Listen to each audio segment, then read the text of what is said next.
ذکر سے مراد ہے کسی چیز کو محفوظ کر لینا، کسی بات کو دل میں حاضر کر لینا، کسی بات کو یاد کر لینا.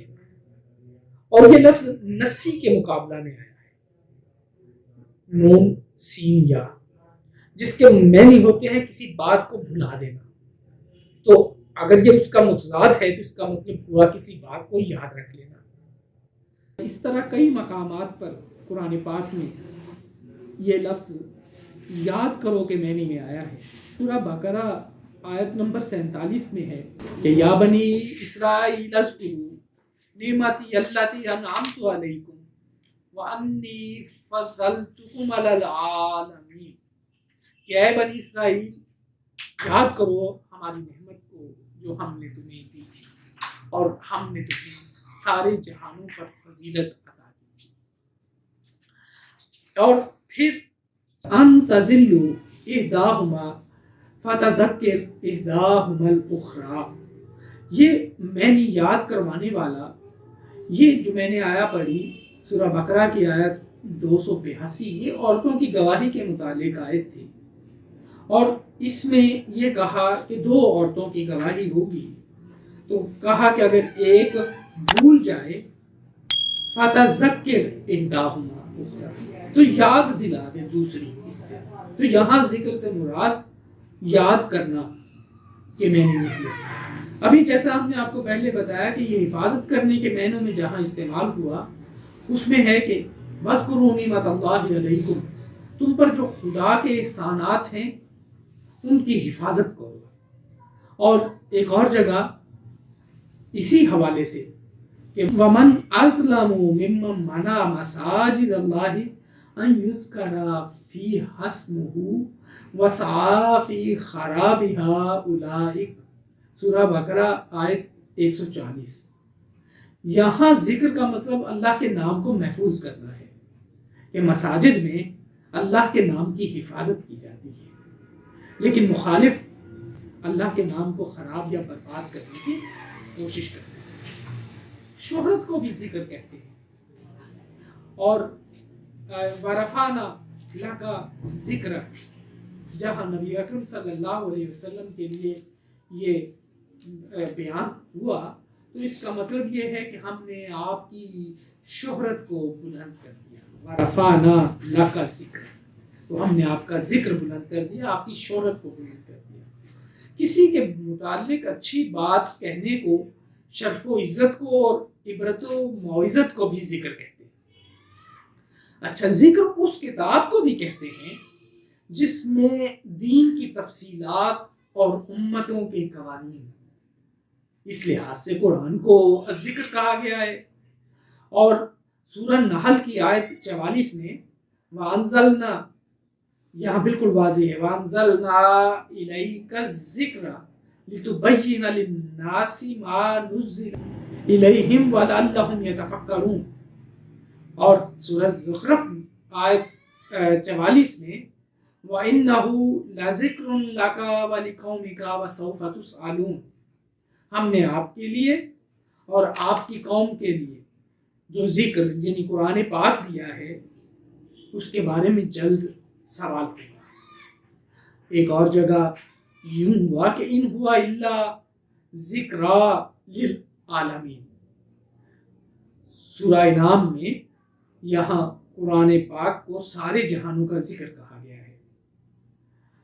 اب سامعین، جب ذکر کے مطلب یاد کرنا، حفاظت کرنا، خود قرآن پاک، قوانین کی کتاب، شہرت اس سے مراد ہے، تو مفسرین نے اس کا مطلب نصیحت بھی کیا ہے اور احکام خدا بندی کے معنی اور قرآن کے مترادف کے طور پر ذکر کے استعمال سے اس کا مطلب یہ نکلتا ہے کہ قرآن سارے جہانوں کے لیے ذکر ہے، یعنی اس کے احکامات اور اصول و قوانین سارے جہانوں کے لیے قابل عمل ہیں.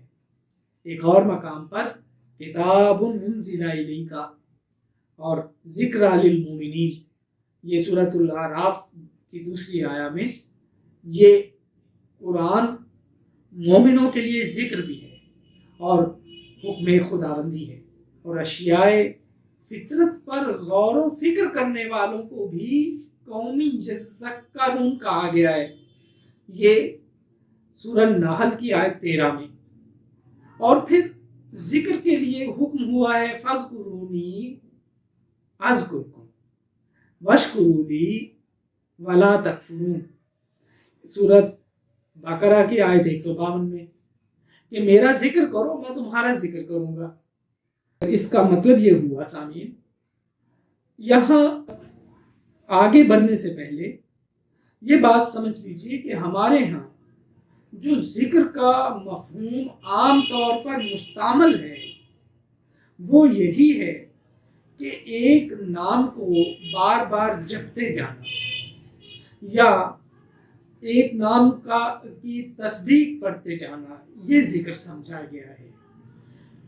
بے شک قرآن پاک میں کچھ جگہوں پر یہ نشانات ملتے ہیں، اور بظاہر اس سے یہ لگتا ہے جیسے ہم دیکھیں کہ عبادات میں خاص طور پر مثلا صلاۃ میں، حج میں قربانی کے ذکر کے ساتھ ذکر کی اصطلاح استعمال ہوئی ہے، جیسے کہا گیا فَإِذَا قَضَيْتُمُ الصَّلَاةَ فَاذْكُرُوا اللَّهَ قِيَامًا وَقُعُودًا وَعَلَىٰ جُنُوبِكُمْ، یہ سورۃ النساء آیت 103، کہ جب تم نماز پڑھ چکو تو ذکر کرو کھڑے بیٹھے اور پہلو بدلتے۔ اور پھر یہاں یہ صرف خدا کو یاد کرنے کا مطلب ہونا، یہ ابھی ہم اس کو بعد میں دیکھتے ہیں، لیکن خیال رکھیے کہ پھر حج کے موقع پر یہ کہا فَاذْكُرُوا اللَّهَ عِندَ الْمَشْعِرِ الْحَرَامِ وَاذْكُرُوهُ كَمَا هَدَاكُمْ، سورہ بقرہ کی آیت 198، اور اسی طرح اسی سورہ کی آیت 200 میں اور آیت 203 میں مسجد حرام میں اللہ کے ذکر کا معاملہ ہوا۔ اسی طرح قربانی کے جانور پر اللہ کا ذکر کرنے کا حکم ہے، وَاذْكُرُوا اسْمَ اللَّهِ عَلَيْهِ، سورہ مائدہ آیت 4، اور یعنی قربانی کے جانور پر اللہ کا ذکر کرو۔ اسی معنی میں اللہ کا نام کھانے پر لینے کے ضمن میں 5-6 مقامات پر ذکر کا لفظ آیا کہ جب کھاؤ تو اللہ کا ذکر کرو۔ اس سے مراد اللہ کا نام لینا تو ہے، لیکن سامعین ذہن میں رکھیے کہ یہ محض منہ سے جپنے کا نام ذکر نہیں ہے، محض بول کر اللہ اللہ کہہ دینے کا نام ذکر نہیں ہے۔ ذکر ایک وسیع اصطلاح ہے، اس اصطلاح میں حفاظت کرنے کا مفہوم بھی آتا ہے۔ اس اصطلاح میں قرآن پاک پورے کا پورا شامل ہے۔ اس اصطلاح میں اس پورے کے پورے قرآن کے احکامات پر عمل کرنے کی بات ہے۔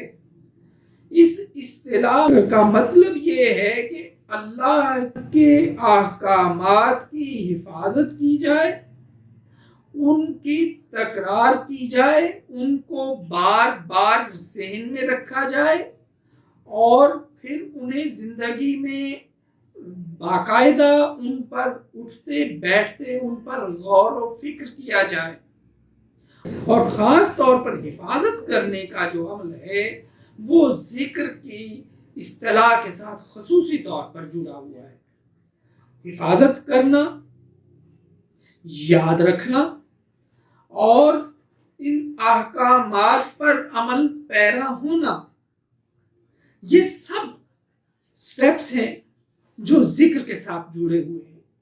تو جب اس طرح ذکر کرو گے تو اللہ بھی ذکر کرے گا، یعنی جب تم اللہ کے احکامات کی حفاظت کرو گے اللہ تمہاری حفاظت کرے گا، یہ ذکر سے مراد ہے۔ سامعین، یہ محض بول دینا عبادت کی اصل روح نہیں ہے، محض نام لینا عبادت کی اصل روح نہیں ہے۔ ذکر ایک عبادت ہے، اور یہ عبادت جڑی ہوئی ہے حکموں پر عمل کرنے کے ساتھ بھی، قرآن پورے کو سمجھنے کے ساتھ بھی۔ سورۃ الانفال کی آیت 45 میں۔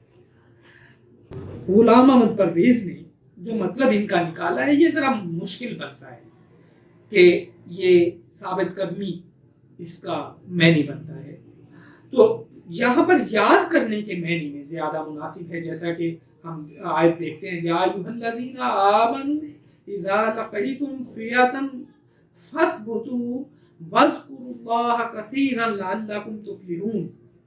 تو مطلب یہ ہے کہ جب تمہارا مقابلہ ہو، لڑائی ہو، تو ثابت قدم رہو اور اللہ کا ذکر کرو۔ تو یہاں ذکر کرنے سے مراد یہ ہے کہ اللہ کو یاد رکھو اور اللہ کے نظام کی حفاظت کرو۔ حل اتی علی الانسان حین من الدہر لم یکن شیئا مذکورا۔ یہاں پر مذکورہ کا لفظ جو ہے وہ ایگزسٹنگ ان اٹ سیلف، یعنی ایسی چیز جو اپنی ذات سے وجود میں آ گئی ہو اور قائم ہو، یہاں اس سے ذکر کا یہ مراد ہے، مذکورہ انسان کے لیے کہا۔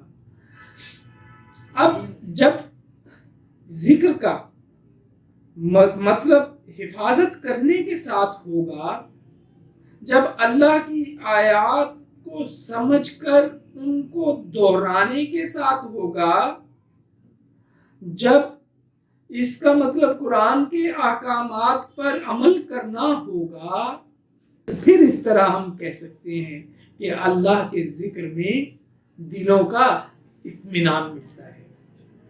تو یوں سمجھیے کہ ذکر اللہ کے معنی احکام خداوندی کا اتباع ہے۔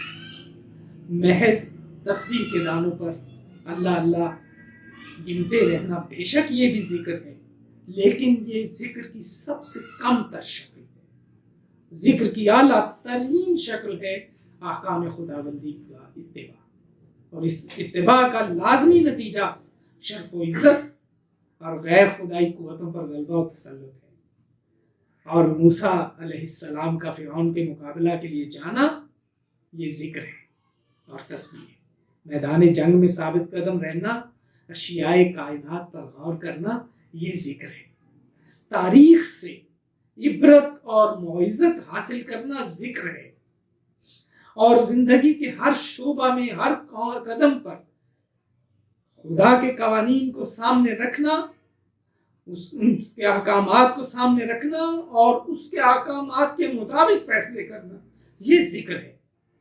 ان قوانین کا، ان آیات کا عام چرچا کرنا، یہ ذکر ہے، اور جسے ہم نشر و اشاعت کہتے ہیں۔ اور یہ وہ ذکر اللہ ہے جس سے دلوں کو سچا اطمینان نصیب ہوتا ہے۔ علم و بصیرت کی روح سے غور کرنے کے بعد جب اس کے عملی نتائج آتے ہیں، اس کے بعد یہ محض حجروں اور خانقاہوں میں نہیں ہوتا، یہ میدان عمل میں ہوتا ہے، یہ محض زبان سے نہیں ہوتا، یہ کرنے سے ہوتا ہے، اعمال سے ہوتا ہے، اس کا تعلق اعمال اور احکامات سے ہوتا ہے۔